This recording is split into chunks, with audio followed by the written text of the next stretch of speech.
Hey everyone, welcome back to the channel once again.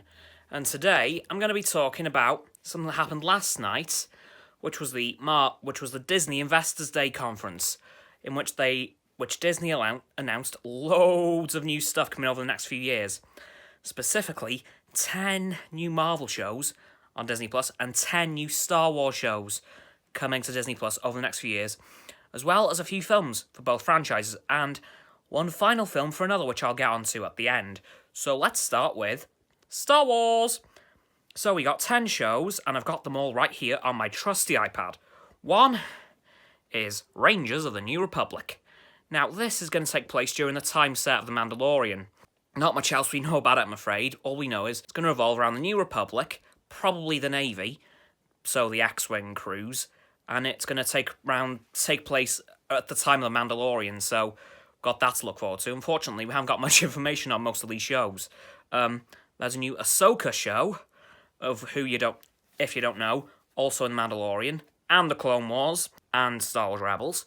That will also be placed around the time of The Mandalorian, and both of these shows are said to be limited runs, so we can assume that means a season each, so 10 episodes per show. Then we move on to...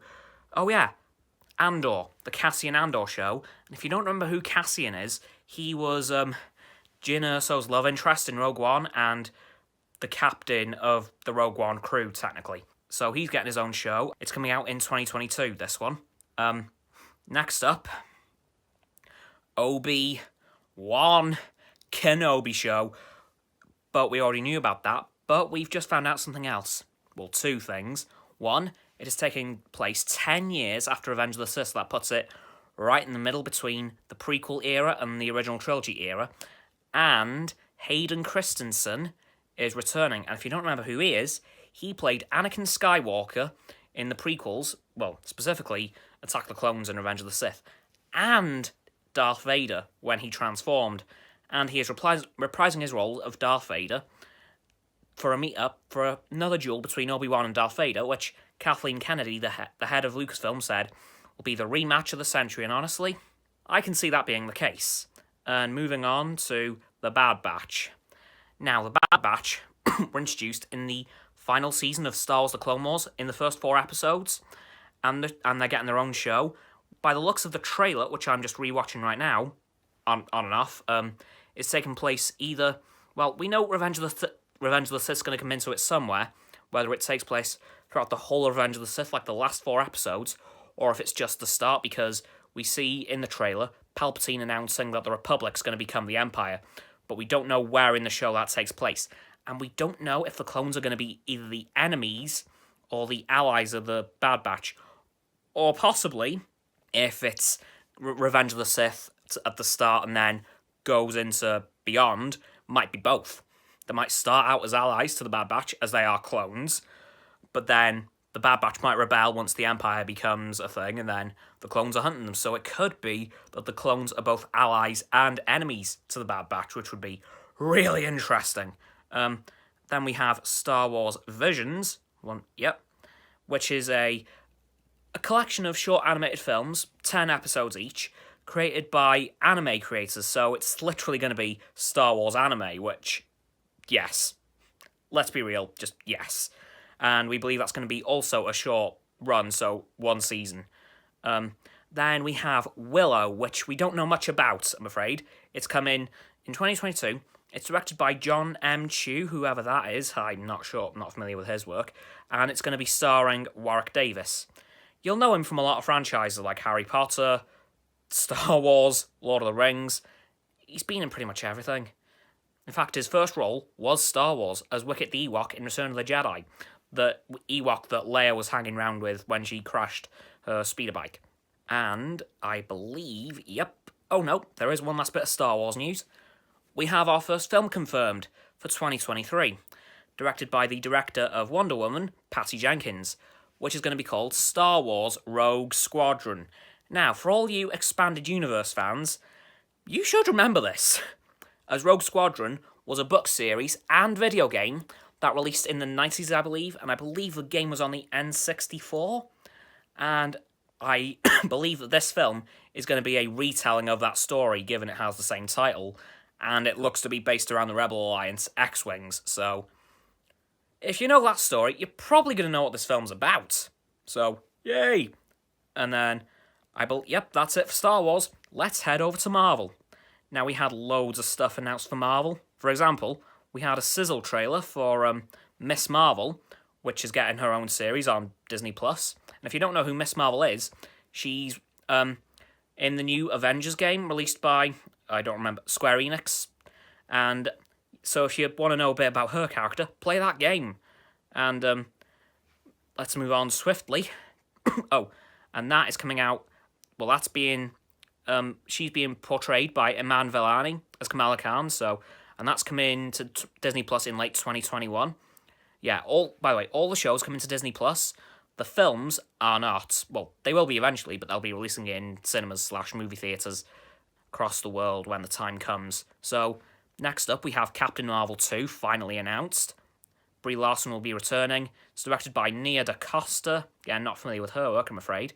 And it looks as if Miss Marvel might be joining the cast, as well as Captain Marvel, well, from WandaVision, so we're going to see her aged up, which will be really cool, from the first film. And the next show to be announced is Hawkeye, who we will see played by Jeremy Renner once again as Clint Barton, and his daughter, Kate Bishop, played by Haley Steinfeld. If you don't know who she is, she was Charlie from the Bumblebee film a couple of years ago, which, by the way, is an amazing film. Can't wait for that to come to Netflix very soon. I believe it's the end of this month. I love that film so much. And there's going to be one slight difference with this version of Kate Bishop. I believe she's deaf. So that's cool. Then next up we have She-Hulk, another show which is coming to Disney Plus at some point. Don't have a release date on this one though. This will be She-Hulk will be played by Tatiana Maslany, portraying Jennifer Walters / She-Hulk. Tim Roth returns as the Abomination from Hulk 2008. Wow. Mark Ruffalo obviously being the Hulk. It'll be directed by Kat Coiro and Anu Valia. I'm sorry if I pronounced those names wrong. And Jessica Gao will be head writer again. Sorry if I pronounced that name wrong. Moon Knight is also going to be coming to Disney Plus, although we don't know much about that at all other than the title. Yay. Secret Invasion, which is a very famous Marvel comic series. You guys might know what that's leading up to. Samuel L. Jackson's coming back. Hell yeah, as Nick Fury. Ben Mendelsohn is also returning from Captain Marvel as Talos. Or, if you're a Star Wars fan, you'll know him as Director Krennic from Rogue One. And lastly, I believe, yeah, one of the last ones anyway, Ironheart. If you don't know who Ironheart is, in the comics, once, spoilers for Endgame here, Iron Man passed away, a character named Riri Williams reinvented the Iron Man suit to fit her and became the new Iron Man, or as she called herself, Ironheart. So she's just Iron Man's replacement, which is really cool, and we're going to see that in this. Armor Wars is another famous Iron Man comic arc, and if you go onto Disney, if you have Disney Plus, the Iron Man cartoon series does have the Armor Wars story within, I believe, in season 2. Don Cheadle's going to be returning as Rhodey, aka War Machine, in the Armor Wars series, and it's going to be about a classic Marvel story about Tony Stark's worst fear coming true. What happens when his tech falls into the wrong hands, which is exactly what the Armor Wars is all about. And this one surprised me. Guardians of the Holiday Special. Yep. Lego Star Wars did it this year, and then Guardians of the Galaxy are going to be doing it in 2022. Directed by James Gunn, of course, and probably some of the Guardians crew, no doubt. And that's going to be really good. And of course, the original holiday special for Star Wars in the 70s, which we do not talk about, happened. And lastly, speaking of Guardians, the most adorable Guardian of them all, Groot, is getting his own Disney Plus show. We don't know when the release date is. We can assume Vin Diesel is returning. And moving back to movie announcements, Christian Bale is going to be joining the cast of Thor: Love and Thunder, which will be the fourth Thor film, which will be the first character to get 4 films of his own on his own. So like the Avengers is a whole team, so that doesn't count. But this will be the first character to get a 4th solo film. So nice one, Chris Hemsworth, and that will be in cinemas May the 6th, 2022. Although the release date for the UK may vary. And one last movie announcement, I believe. I think that. Oh no, 2 more. Ant-Man and the Wasp, Quantumania, the final part of the Ant-Man trilogy, is coming out. We don't know when. All the cast from Ant-Man 2 are returning, including the actress who played Cassie Lang in Avengers Endgame once Scott came back from the quantum realm, and Jonathan Majors as Kang the Conqueror. Oh, hello. Okay, that's going to be fun. We don't know when this is coming out. All we know is the name of the film, unfortunately. And the last major film announcement, although there is one more thing which I'm going to cover in a second. Marvel's first family is coming home. Oh yes, John Watts will direct the new feature film for Marvel's first family, The Fantastic Four. Yes! Let's hope they don't screw this up like Fox did. Yikes. And there is one more Marvel announcement which was made before this whole event, which I'm going to discuss right now. Alfred Molina is returning in Spider-Man 3. Now, if you do not know who Alfred Molina is and why this is important, let me explain. Tobey Maguire's Spider-Man. In Spider-Man 2, Alfred Molina played Otto Octavius, more better known as Dr. Octopus. So, he's going to be returning for this film. And it's rumoured, although not confirmed, I believe, that Tobey Maguire, Andrew Garfield, Kirsten Dunst, and Emma Stone are all returning to play their original characters. So, both Peter Parkers, MJ, and Gwen Stacy. So Gwen Stacy's coming back, along with, obviously, Tom Holland's Spider-Man and his version of MJ, played by Zendaya, who is an amazing actress. Also, I apologise about that noise, it's my boiler. Sorry. And there is one more announcement related to neither of those things, which I thought was pretty interesting, so I thought I'd mention it anyway. Indiana Jones 5. Yeah, one final Indiana Jones film, as honestly I doubt Harrison Ford will be able to make any more, seeing as he is getting rather old now, unfortunately. But yeah, so that's confirmed for 2022, I believe. Oh yes, and Taika Waititi's Star Wars film, we're suspecting is getting the 2025 Star Wars film slot, as they're doing it every 2 years again. So 2023 will be Rogue Squadron, 2025 will be Taika Waititi's film, in theory, and 2027 will be something.